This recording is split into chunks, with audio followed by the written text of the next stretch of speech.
dalam sebuah hadis Rasulullah mengatakan, "Idza mata banu Adam inqata'a amaluhu illa min salas, sadaqatin jariyah aw ilmin yuntafa'u bih aw waladin shalih yad'u lahu."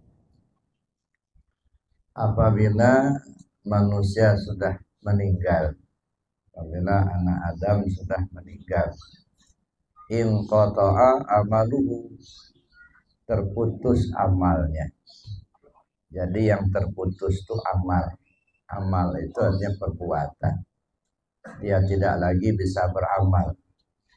Kalau biasanya bisa ke sawah ke ladang, sudah nggak bisa ke sawah ke ladang lagi. Namanya orang udah meninggal. Kalau dia biasanya bisa dagang di pasar, nggak bisa dagang lagi. Kalau biasanya dia bisa terdengar baca Al-Quran, terlihat dia sholat, sudah nggak kelihatan datang terdengar lagi. Logikanya orang yang nggak beramal ya nggak dapat hasil. Ya, yang nggak bekerja ya nggak dapat hasil. Jadi terputus amal. Jadi yang terputus amalnya.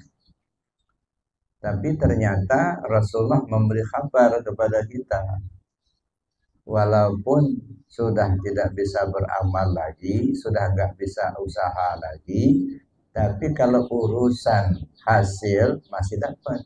Nah, namanya pensiun, Pak. Nah, jadi ada pensiun, kalau pegawai negeri ada pensiunnya.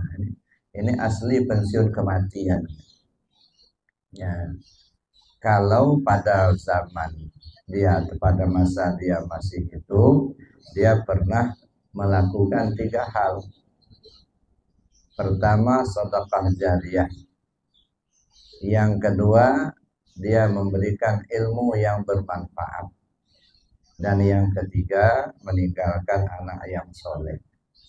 Nah, kalau ada 3 hal ini yang ditanamnya semasa hidup, walaupun yang bersangkutan sudah meninggal, tetap saja mendapatkan hasil. Ya. Yang pertama, sedekah jariyah. Sedekah jariyah ini artinya pemberian yang sifatnya langgeng, kekal.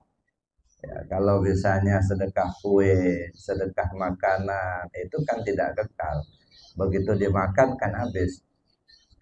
Nah, tapi kalau kita wakafkan tanah untuk jadi jalan dilewati oleh orang banyak, atau kita wakafkan tanah bangun masjid atau bangun musola, atau kita ikut membangun masjid atau musola, itu namanya sedekah jariyah, pemberian yang sifatnya kekal.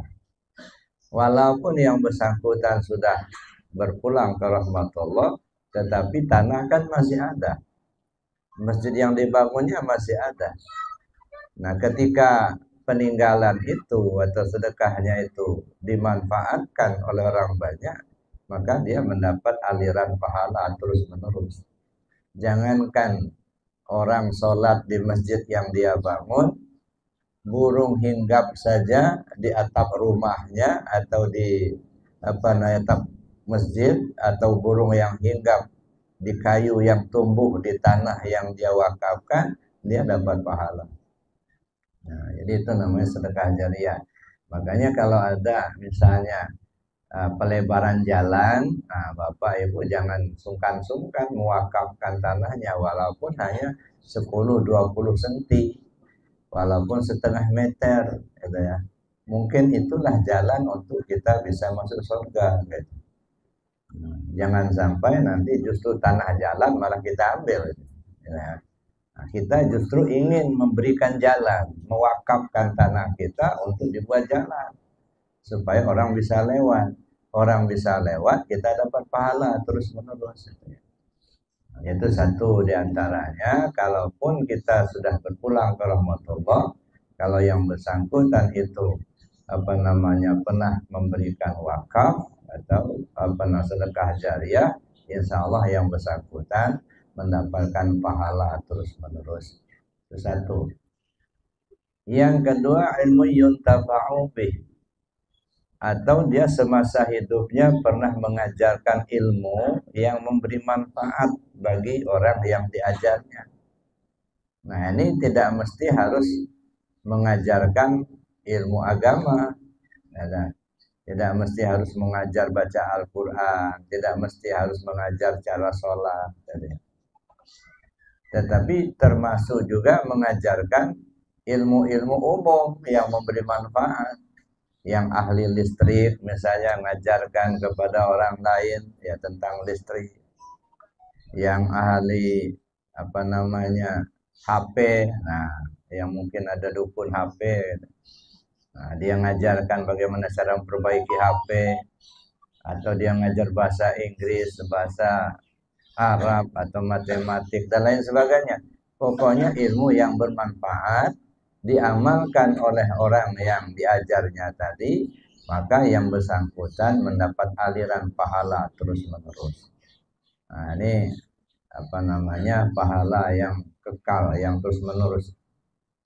Tapi sebaliknya Bapak Ibu, kalau ngajarin ilmu yang kira-kira akan membuat dosa, nah misalnya gimana cara maling ayam biar gak ketahuan.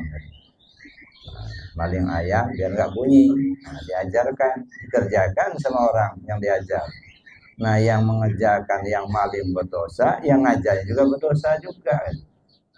Nah, jadi itu Bapak Ibu yang saya hormati. Jadi oleh itu, kalau ada orang yang masa hidupnya mengajarkan ilmu yang bermanfaat, diamalkan oleh orang yang masih hidup tadi, maka yang bersangkutan tetap mendapat aliran pahala. Nah, yang ketiga, anak yang soleh. Doa anak yang soleh. Awaladin soleh yad'ulah. Doa anak yang soleh. Nah, jadi yang memberi bantuan itu doanya. Ya. Doa siapa? Doa anak yang soleh. Siapa anak yang soleh ini? Secara khusus tentu anak kandungnya. Anak yang taat ibadah, rajin ibadahnya, orang-orang yang suka bersedekah. Mudah-mudahan semua anak-anak Bapak Sarmanto menjadi anak soleh semuanya. Nah, termasuk anak-anak kita juga. Kita berdoa kepada Allah supaya anak-anak kita semuanya menjadi anak yang soleh dan solehah. Amin Allahumma.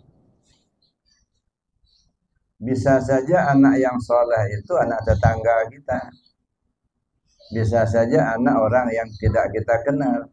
Jadi yang memberi pertolongan itu ya bukan saja anak kandung, tetapi doa orang-orang yang soleh.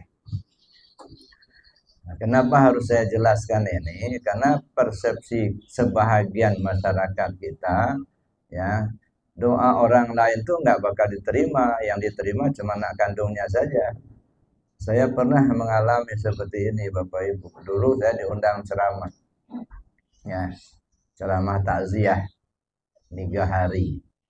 Jadi sebelum ceramah protokol bilang ke saya, Pak Ustadz, nanti acara kita pembukaan, baca Al-Quran, sambutan, kemudian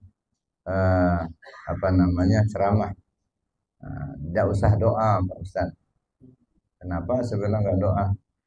Kan kita kan bukan anak kandungnya katanya. Nah, kan nggak gunanya juga kalau kita mendoakan orang yang sudah mati. Saya pikir daripada nanti saya jawab nanti panjang urusannya, ya udah diam aja. Iya Pak, saya bilang. Nah, begitu saya disuruh, ya dipersilakan untuk memberikan ceramah, saya ulas. Saya bilang, tadi Pak Protokol bilang ke saya, ceramah dan tidak perlu doa.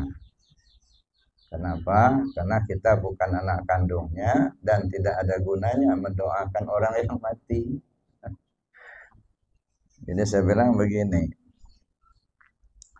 Pertama, pengertian doa anak yang soleh tidak hanya ditujukan kepada anak kandung. Awaladin soleh yad'ulah, itu artinya atau doa orang-orang yang soleh. Nah, orang soleh itu bisa anak kandung, bisa anak tetangga, bisa anak teman kita, bisa anak orang lain yang kita tidak kenal. lalu dia doakan, nah insya Allah dijabah oleh Allah. Nah, jadi bukan karena anak kandungnya, tetapi doa orang yang soleh begitu. Jadi dia mendapat terus begitu. Itu satu saya bilang. Yang kedua, tidak ada gunanya mendoakan yang sudah mati. Nah, saya setuju sebenarnya. Yang mati ngapain didoain? Nah, cuman perlu kita pahami itu dulu, yang mati itu yang mana? Ya, yang mati kan jasadnya. Kalau ruhnya nggak pernah mati, enggak. Nah, ruh kita itu disebut muhdas qadim. Dia tidak pernah mati. Yang mati jasad. Jadi kita bukan ngedoain jasadnya, tapi ngedoain orangnya itu. Yang meninggal itu dia masih hidup, Pak. Cuman nggak ada baju lagi. Jasad kita ini kan baju, casing, ya, pakaian di dunia. Nah, ini sebenarnya mati. Jangankan ruh kita sudah meninggalkan jasad, sekarang aja sebenarnya jasad hakikatnya mati. Nah, buktinya mati jasad ini, ya Bapak, dia nggak bisa berbuat apa-apa kalau nggak ada ruhnya. Apakah kita melihat pakai mata secara lahir? Iya, kita melihat pakai mata. Tapi kalau ditanya apakah mata itu melihat, ya kita lihatlah orang yang sudah mati, matanya juga masih ada, tapi tidak melihat lagi. Itulah membuktikan bahwa sebenarnya yang melihat bukan matanya. Mata itu hanya alat menempelkan sifat basor. Nah, yang melihat itu basornya, bukan matanya. Nah, kadang-kadang basornya sudah dicabut oleh Allah, buta dia, tapi basironnya masih ada. Nah, begitu juga misalnya apakah telinga kita mendengar? Lahirnya iya. Ya, kita mendengar pakai telinga, ada kata kita. Tapi ketika kita melihat si mayat, telinganya juga masih ada, tapi telinga mayat sudah tidak mendengar lagi. Maka berarti yang mendengar bukan telinga, tapi sama. Nah, sama itu sifat Allah, telinga itu rumah-rumahnya si sama. Nah, makanya sama ini mau nempatin rumah kalau rumahnya bagus, Pak. Kalau rumahnya bocor berangkat ya. Nah, makanya jangan dikerok-kerok terus, nanti bocor rumah. Nah, ujung-ujungnya samanya pergi ya. Nah, jadi itu Bapak Ibu. Nah, kata beliau nggak ada gunanya mendoakan orang mati, benar. Ya. Cuman masalahnya yang mati itu yang mana? Ruhnya kan tetap hidup. Nah, yang mati saja jasad, ketika dimasuki oleh ruh yang hidup, maka jasad menjadi hidup, kan gitu. Ya, yang mati jasad, ketika dimasuki oleh ruh kita, jasad menjadi hidup. Nah, sekarang pertanyaannya, kalau yang hidup kembali kepada yang maha hidup, kira-kira mati apa hidup? Ya tetap hidup lah. Ya, ruh yang hidup kembali kepada Allah yang maha hidup. Ya, tetap hidup. Nah, karena kita tidak tahu bagaimana perjalanannya di alam sana, maka perlu kita doakan. Nah, kita doakan mudah-mudahan perjalanannya ya baik, ya dia mendapat kesenangan, karena kita nggak tahu kan, kita nggak ngelihat gitu ya. Nah, oleh karena itu maka kita perlu mendoakan almarhum atau almarhumah yang sudah berpulang ke rahmatullah itu. Nah, jadi oleh karena itu ya, jadi Pak saya bilang bukan yang mati yang kita doakan, yang hidup itu yang kita doakan. Kalau yang mati yang mungkin mendapatkan cacing mungkin. Nah, tapi yang hidupnya, nah itu apakah dia senang, apakah dia sengsara, kita nggak tahu. Nah, karena kita nggak tahu itu, maka kita minta ke Allah. Kalau dia sengsara, tolong ya disenangkan. Kalau panas, tolong disejukkan. Gitu ya. Kalau dia banyak dosanya, tolong diampunkan. Gitu. Dituturkan rahmat kepada yang bersangkutan, itu kita doakan. Maka kita yang hidup ini perlu mendoakan orang yang sudah berpulang ke rahmatullah itu. Nah, rupanya ya itu tadi persepsi yang berbeda itu. Begitu selesai saya ceramah, datang lagi protokol ke saya. Minta doa, minta pimpin doanya. Nah, ini kan. Pak, kalau begitu Pak minta tolong dipimpin doanya. Nah, pimpin doa. Nah, selesai doa, lagi makan-makan begitu, datang lagi dia. Pak, tolong Pak, nanti nuju hari nanti Bapak lagi ceramah. Rupanya nambah rupanya. Nah, jadi beda persepsi itu akan berakibat daripada beda pengamalan. Ya. Maka awaladin soleh yad'ulah itu secara umum doa orang-orang yang soleh. Tetapi secara khusus tentu yang bersangkutan meninggalkan anak-anak yang soleh dan soleha. Itu secara khusus. Artinya lagian doa orang lain saja bisa diterima Allah kepada untuk yang bersangkutan, apalagi doa anak-anak yang soleh. Nah itu. Nah, jadi jangan kita menafikan doa orang lain. Ya, mudah-mudahan kita semua dijadikan Allah anak-anak yang soleh semua.